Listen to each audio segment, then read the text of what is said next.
It was a quiet and peaceful evening in the small town of Maplewood. The stars shone brightly in the sky, and the moon cast a pale glow over everything touched. However, the tranquility of this night would soon be shattered by a heinous crime. Alice and John were the picture-perfect couple, living in their beautiful mansion on the outskirts of town. They seemed to have it all: wealth, love, and a son whom they adored. But little did anyone know their seemingly perfect world was about to crumble into pieces. Several miles across town, Rose demanded that Ethan return her keys and not return to the apartment they shared. Ethan slapped Rose over something silly, but Rose had no intention of staying in a toxic relationship. Little did Rose know, Ethan had a second set of keys to the apartment. Back at the home of John and Alice. John was a successful businessman who spent most of his days at work, while Alice enjoyed her luxurious lifestyle as a socialite. Despite being married for 10 years, something was missing in their relationship. Neither of them acknowledged the silent unhappiness within the marriage. One evening, when John was at a charity event with his wife, he met the beautiful and vibrant Rose. He immediately told his bodyguard to find out who Rose was. She was everything John had ever wanted: young, charming, and full of life. It didn't take long for them to start dating, and John soon fell in love with his mistress. But one person didn't approve of this new relationship: Rose's ex-boyfriend Ethan. He couldn't stand seeing her with another man, and would often stalk her to ensure she wasn't happy without him. Meanwhile, Alice started to feel suspicious about her husband's frequent late-night meetings, and hired a private investigator to follow him. What she discovered left her fuming with anger. Not only was he cheating on her, but he was also planning to leave her for Rose. Fueled by jealousy and rage, Alice decided to get rid of Rose once and for all. She knew that if she could eliminate John's love interest from his life, he would have no choice but to return to their bedroom. On top of this drama between the three individuals, Jack, John's only son from his first marriage, also had strong feelings about his father remarrying. Although he loved his father, Jack couldn't help but feel worried about his share of the inheritance if John were to marry Rose. Amidst all this chaos and tangled relationships, Rose was found dead in her apartment under mysterious circumstances. A knife had been plunged into her heart, taking away her life in an instant. Everyone seemed to have a motive: Ethan's jealousy, Alice's anger and fear of losing her husband, and Jack's desperation to protect his inheritance. At this point, you must decide who killed Rose. You have 10 seconds. The clue is in the story. The answer is in the description.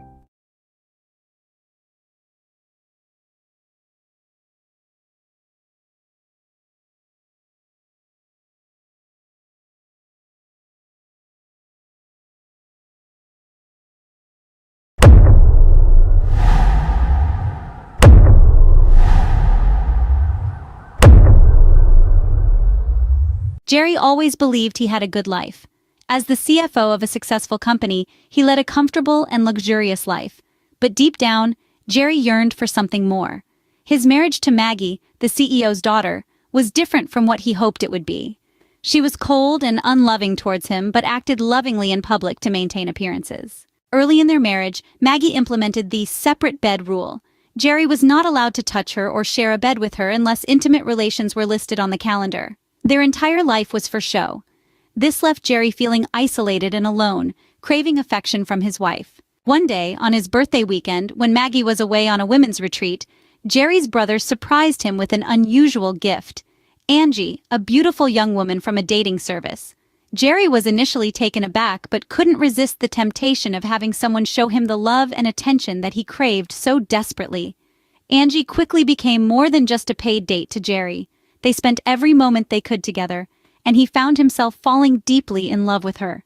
The only way they could see each other was if Jerry paid the agency dating fees. As he touched Angie, Jerry felt sensations he never felt with Maggie. The room was filled with the sweet perfume mixed with the lingering scent of candles and the musky aroma of passion. Jerry could also catch a hint of the expensive cologne he had worn for their rendezvous. He would forget about the money and lose himself in Angie's embrace. Maggie was suspicious, as all wives are when their husbands wear expensive cologne or buy new underwear. Maggie did what she saw her mother do when her father was suspected of cheating. She hired a private detective who was known for eliminating problematic people. It was rather strange. 2 days later, Jerry's father-in-law met with the same private detective in a secret meeting. The private investigator understood who paid the bills, and he informed the CEO of all issues relating to the company and his family, including Jerry's late-night meetings and weekend getaways with Angie. The incident when Maggie's mom called in the private detective caused a serious stir within the corporation when board members learned that the CEO's wife put a hit out on her husband's mistress. The scandal was covered up with a warning to the CEO that his job was at stake if there were more incidents. However, as Jerry and Angie's affair continued and became more expensive due to Angie's rising prices for spending time with Jerry, things took a dark turn for him when financial reports did not balance, and it was clear that monies were missing. Large sums of money. As the CFO, suspicions didn't take long to fall on Jerry. He had been taking money from the company accounts to pay for Angie's time with him without anyone knowing about their affair. But before Angie could give a statement about their relationship and how much money Jerry paid her for being his date, she ended up murdered at her apartment. The question is, who killed Angie? Was it Maggie, who couldn't handle the shame of her husband's affair? Or Jerry's father-in-law, who didn't want another family scandal linked to the company? Or did Jerry himself kill Angie to keep her quiet about their affair and the stolen money? The police launched an investigation, and questioning began. Everyone involved had a motive, but as the evidence started to unfold, it became clear that there was more to this story than just a simple murder. Ultimately, Jerry confessed his actions and surprised everyone by revealing his true feelings for Angie. He explained that she showed him what love felt like and made him realize how unhappy he truly was in his marriage with Maggie. This revelation shocked everyone, especially Maggie, who would never have thought her seemingly insignificant husband was capable of such deep emotions. In light of these events, Jerry's father-in-law chose not to press charges against him as long as Jerry stayed married to his daughter for at least 10 more years. However, the police continued their investigation. It was a professional hit. No evidence was left at the scene of the crime.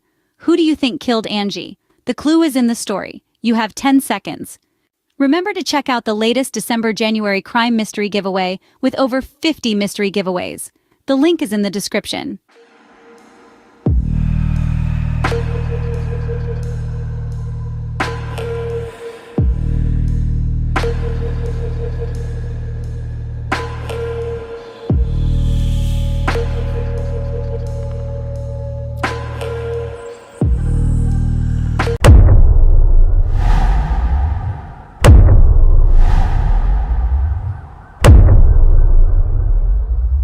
John was a chemist at the prestigious tech company, Neobiotics. He had dedicated his entire career to finding a cure for cancer. After years of tireless research and experimentation, John finally stumbled upon a formula that could save millions of lives. However, before he could present his findings to the company's executives, John received an irresistible offer from a competitor, Ethank Corporation. They promised him a higher salary and better resources to continue his research. The opportunity was too good to pass up, at least this is what people believed. The truth was that he had a long-time romantic relationship with another female worker. When things became complicated, the female worker left the company, with John promising to do the same as part of their breakup agreement. Ethank, another biotech company, was ecstatic to have someone as talented as John on their team. They were getting closer and closer to finding a cure for cancer with every passing day. However, there was one catch. They only had part of the formula that John had developed at Neobiotics. Desperate to have the same level of success as their rival company, Ethank resorted to corporate espionage. They hired private investigators to gather information about Neobiotics' formula through any means necessary. Meanwhile, at Neobiotics, everyone was in shock and disbelief over John's sudden departure. The employees couldn't fathom why he would switch loyalties after all these years of hard work together.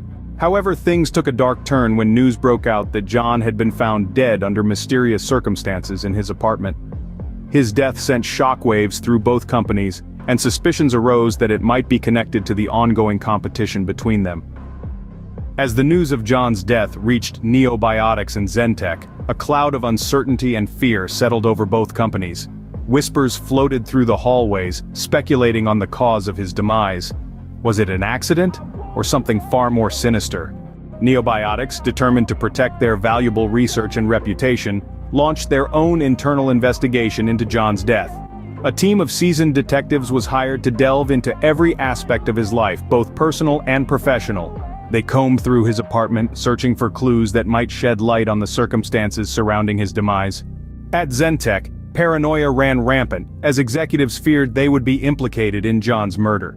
They hastily hired their own private investigator to conduct a parallel investigation and gather evidence to exonerate themselves. The race to uncover the truth became a twisted battle of wits between the two corporate giants. As the investigations unfolded, a mysterious figure emerged from the shadows: Sarah Williams, an enigmatic woman with ties to both companies. Sarah Williams, with her striking beauty and piercing blue eyes, had always been an enigma to those who crossed her path. She possessed an air of confidence and intelligence that made her the perfect candidate for the role she had embraced within the corporate world. Her unique position as a lobbyist allowed her to navigate the treacherous waters between Neobiotics and Zentek, acquiring valuable information and exploiting any weakness she discovered. It was no surprise that Sarah became a person of interest in both investigations. Neobiotics suspected that Sarah might have had a hand in John's departure, while Zentek feared that she could expose their underhanded tactics behind closed doors. But Sarah was one step ahead, always careful not to leave any traces of her involvement. As the police and detectives at Neobiotics dug deeper into John's personal life, they stumbled upon a series of encrypted messages between him and Sarah. The messages were filled with scientific jargon, veiled references to their shared secrets, and whispered promises of a magnificent breakthrough. It became clear that John and Sarah were lovers and involved in a clandestine operation, one that held the key to his groundbreaking formula. Intrigued by this discovery, the detectives reached out to their counterparts at Zentek, hoping to find answers. Sarah Williams, however, was not so easily cornered. She had anticipated the scrutiny and initiated her own covert operation to undermine both investigative teams. Sarah's plan involved manipulating two unsuspecting Zentek employees, Mark and Emily. Mark was a brilliant computer programmer with an affinity for puzzles, while Emily was a gifted chemist with a knack for deciphering complex codes. Emily had a crush on John, which Sarah knew nothing about. Sarah knew that by leveraging their unique skills, she could control the narrative and ensure her secrets remained buried. Under Sarah's careful guidance, so she thought, Mark and Emily began unraveling the encrypted messages between John and Sarah. With every code they cracked, a chilling truth emerged. John's formula was not just a cure but a weapon capable of unimaginable destruction. The formula cured cancer if the patient had cancer. If not, when digested, it would bring about an expedient death of cancer. As Mark and Emily delved deeper into the encrypted messages, they realized that John had stumbled upon a dark secret hidden within his research. The formula had been tampered with, modified to unleash not only the power to heal, but also to harm. Sarah, ever the puppet master, reveled in the chaos she had orchestrated. She knew that if the truth came to light, both Neobiotics and Zentek would crumble under the weight of their own ambitions. But Sarah had no intention of letting that happen. She had become intoxicated by the power she held over these corporate giants, and she was determined to keep it for herself. Unbeknownst to Sarah, however, a third party quietly observed her every move. Elena Martinez, a skilled hacker and former employee of Neobiotics, had been tracking Sarah's activities ever since John's death. Elena had her own reasons for wanting to uncover the truth behind the formula and John's mysterious demise. She had been close to John, perhaps too close. The two carried on a secret relationship for 5 years while working at Neobiotics. Then, one day, John ended the relationship. Elena was heartbroken. Having worked with him for years at Neobiotics, his death left her devastated and suspicious. Elena, armed with her hacking skills and determination, had managed to infiltrate the encrypted messages exchanged between John and Sarah. As she read through the coded conversations, her heart sank. She realized the extent of the danger that lay hidden within the formula. She also realized John and Sarah were lovers. She had known there was another woman, perhaps that was the reason for her fatal action. Meanwhile, Mark and Emily at Zentek continued their pursuit of decoding the encrypted messages. As they deciphered more and more of the codes, they couldn't help but feel a growing unease. The implications of John's discovery weighed heavily on their conscience, and they began to question their own reasoning. Emily discovered that it was her contribution to the project that actually made the formula successful, but John took the credit and then left the company. Emily felt betrayed. Elena felt sad while Sarah was anxious. She now had the formula with all the missing pieces. But the question still remains. Who killed John? The clue is in the story. The answer is in the description. Good luck.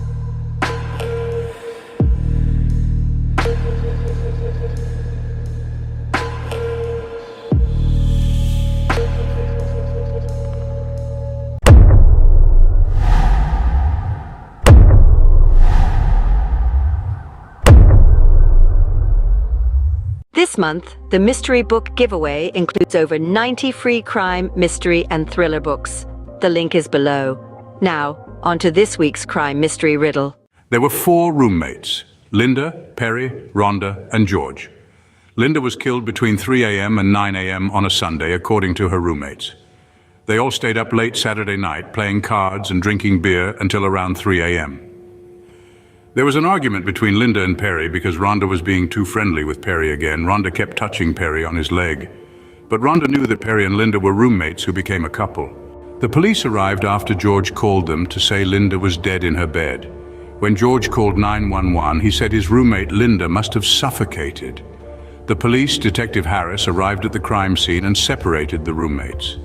Detective Harris asked each one of them what they were doing right before George reported Linda's death to the police. Rhonda said she was getting the post from the postman. Perry was doing laundry, and George was preparing a meal for everyone later that day. The detective instantly knew who killed Linda. Can you guess who killed Linda, and how did Detective Harris know who to arrest? You have 5 seconds.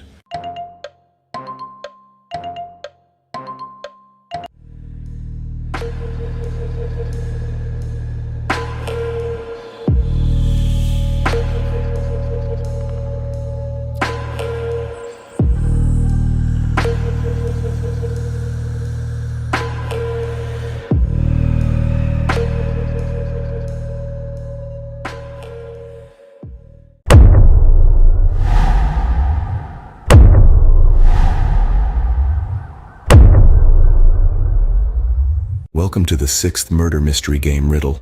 How good are you at solving crime mysteries? The victim, Amy, was found dead in her office, and all eyes were on Jared, her co-worker. But before we jump to any conclusions, let's gather the evidence and piece together the clues. Who had a motive? Who had access to her office? And most importantly, who has something to hide? Amy's cause of death is the consumption of a tasteless poison in her water bottle. Amy was sweet on the outside, but a shrew woman. She canceled Joe's, a client's order, and he lost hundreds of thousands of dollars in sales from his customers. He came to the office late Friday afternoon to speak to Amy, but she fluffed him off because his invoice payment was 2 days late. She canceled his order. Joe was calm as he sat in Amy's office, but you could tell he was angry. His hands were clenched tight as he tried to control his leg, which was nervously moving up and down rapidly. As Joe was complaining in Amy's office, Amy's secretary told the police Linda showed up simultaneously. Amy came outside the office to talk to Linda, but was only out of her office for about a minute. Linda was upset because Amy did not give her the message that her 13-year-old daughter called to say she was stuck at school with no way home. Boys chase the young girl, but other than being frightened, she runs to a teacher who drives her home after calling her mother. Linda wanted to know why Amy answered her phone, and why didn't Amy give her the message. The young girl knew Amy and told her mother, who took the call. Earlier that afternoon, there had been a rumor that Jared was really upset with Amy because she lied on him to get the sales manager's position. Everyone knew Jared and Amy did not get along, and everyone believed Jared killed Amy on Friday evening in the office. Their loud disagreement earlier that day occurred when Amy purchased a bottle of sparkling water in the break room. Who do you think killed Amy? She died from digesting a tasteless poison found in her water bottle. Answer: if you believe Jared killed Amy, you may be a person who is quick to judge. It was Joe who placed the poison in Amy's water bottle when she was arguing with Linda just outside of her office. Subscribe, we do this often.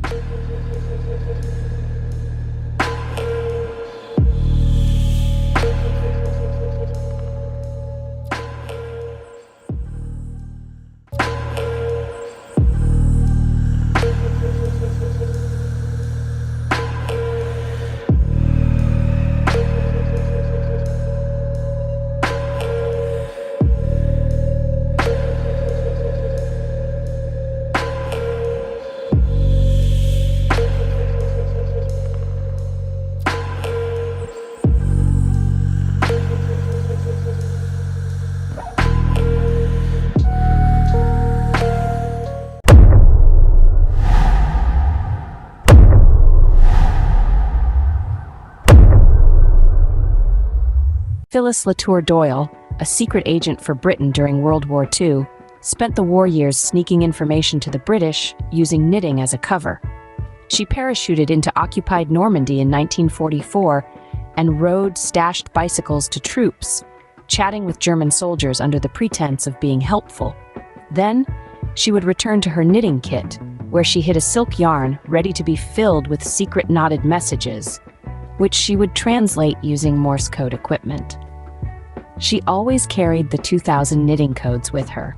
When she used a code, she pinpricks it to indicate the code had gone. One day, she was taken to a checkpoint, and a German female soldier made all the women take off all of their clothes to be sure they were not hiding anything when talking and visiting the soldiers. The pockets, hemlines, and seams were checked for secret messages. The German female soldier kept looking at Phyllis Doyle's hair. Phyllis pulled the lace holding her hair and shook her hair to show that she was not hiding anything. This satisfied the German guard. The British spy then tied her hair back up with the lacet. The female soldier did not find anything on the British spy. The question in this riddle is, how did Phyllis Latour Doyle hide the 2000 secret codes? No, it was not in her underwear.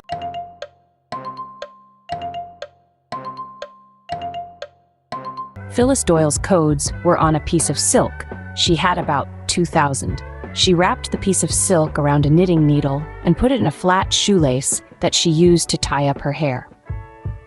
Knitting was often used as an espionage tool during World War II.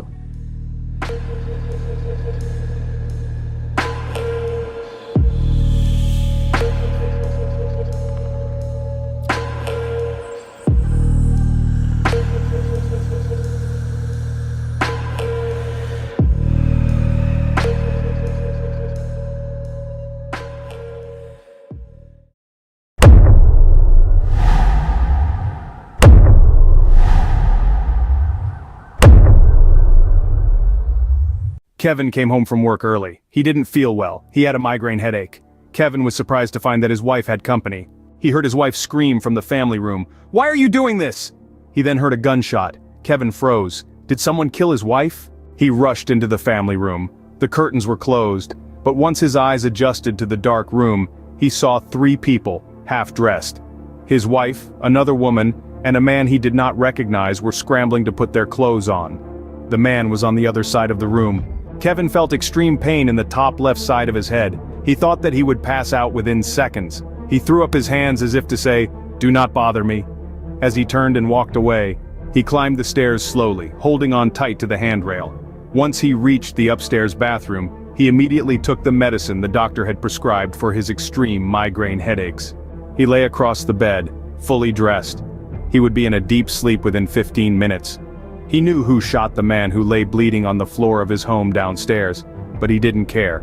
The pain in his head, finding his wife having a questionable event in their home while he was at work and hearing the gunshot, left him feeling numb and lifeless. How did Kevin know who shot the man lying on the floor? You have 10 seconds.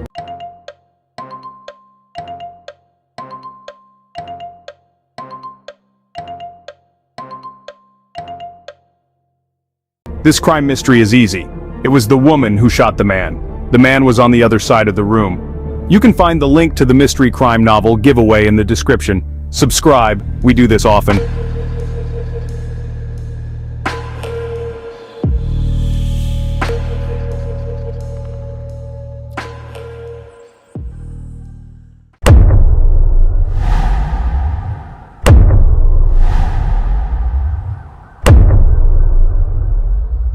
Remember, there is a mystery, crime, thriller, and suspense book giveaway for mystery book lovers. The link is in the description.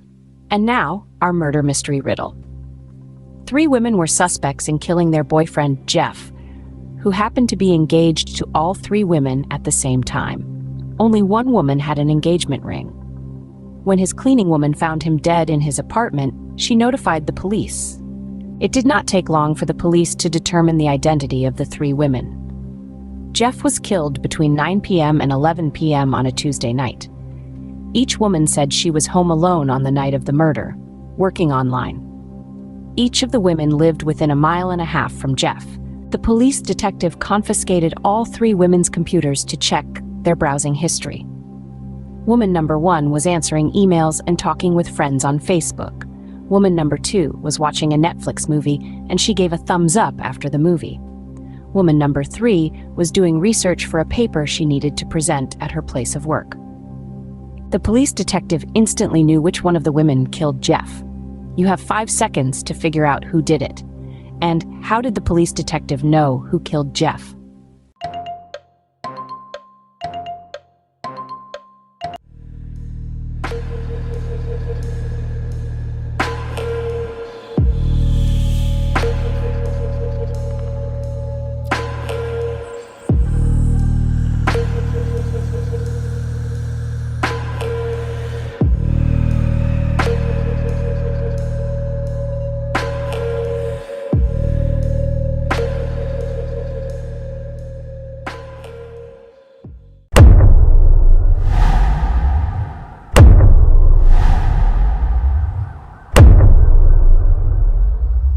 Before we begin the murder mystery riddle, there is a link to a free mystery, thriller, and suspense book giveaway in the description.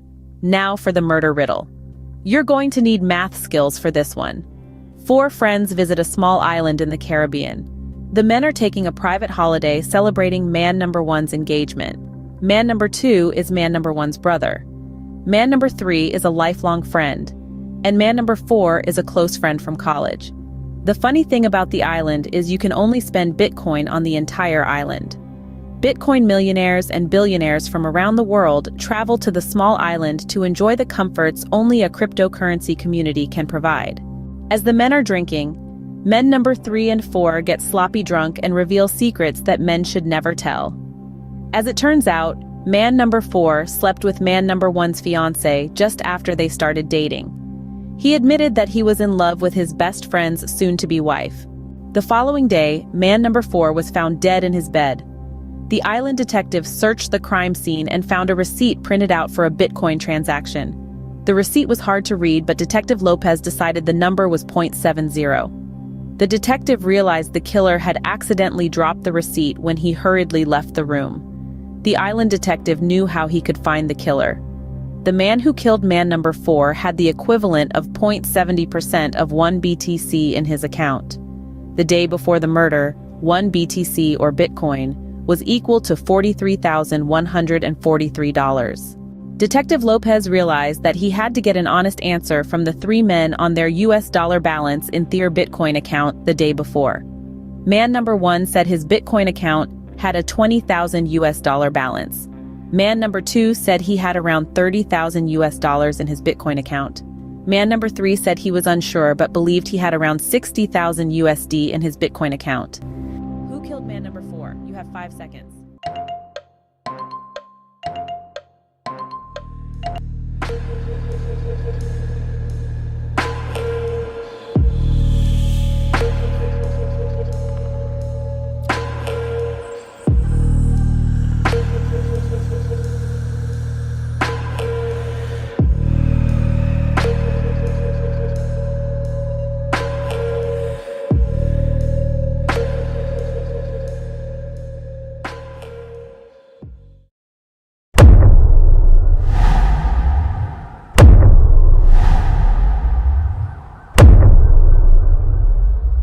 Remember, there is a link to this month's 50 free crime and mystery giveaways in the description.